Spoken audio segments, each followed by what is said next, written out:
احادیث نبوی۔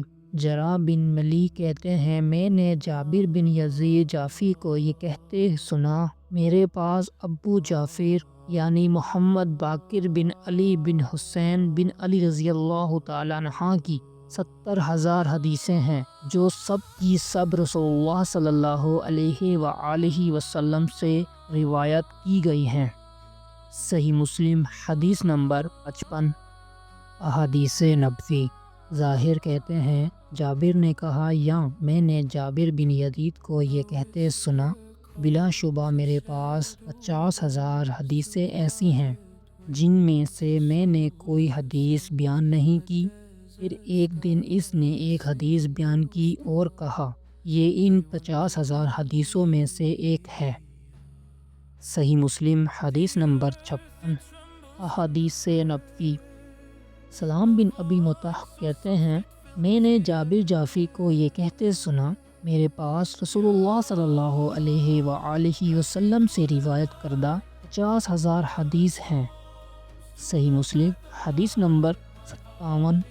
احادیث نبوی۔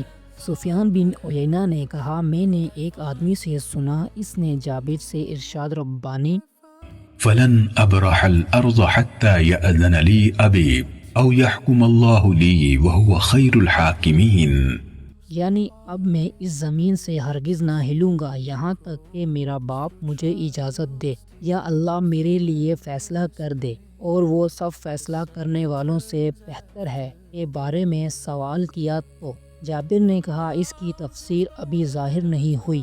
سفیان نے کہا اور اس نے جھوٹ بولا، تو ہم نے سفیان سے کہا اس کی مراد اس سے کیا تھی؟ انہوں نے کہا روفض کہتے ہیں حضرت علی رضی اللہ تعالی عنہ بادلوں میں ہیں، ان کی اولاد میں سے جو کوئی خروج کرے گا ہم اس کے ساتھ خروج نہیں کریں گے حتیٰ کہ آسمان کی طرف سے پکارنے والا اس کی مراد علی رضی اللہ تعالی عنہ سے ہے، پکارے یقیناً وہی پکارے گا کہ فلاں کے ساتھ مل کر خروج کرو۔ جابر کہتا تھا کہ یہ اس کی آیت کی تفسیر ہے، اور اس نے جھوٹ کہا یہ آیت حضرت یوسف علیہ السلام کے بھائیوں کے بارے میں نازل ہوئی تھی۔ صحیح مسلم حدیث نمبر 50۔ احادیث نبوی۔ سفیان سے روایت ہے کہ میں نے جابر کو تقریباً 30,000 احادیث بیان کرتے ہوئے سنا ہے، میں ان میں سے ایک حدیث بیان کرنا بھی حلال نہیں سمجھتا چاہے اس کے بدلے میرے لیے اتنا اور اتنا ہو۔ امام مسلم نے کہا میں نے ابو غسان محمد بن عمرو رازی سے سنا کہ میں نے جریر بن عبد الحمید سے پوچھا، میں نے کہا یہ جو حارث بن حسیرہ ہے آپ اس سے ملے ہیں؟ کہا ہاں، لمبی خاموشی والا بوڑھا ہے، ایک بہت بڑی بات پر اصرار کرتا ہے۔ صحیح مسلم حدیث نمبر 59۔ احادیث نبوی۔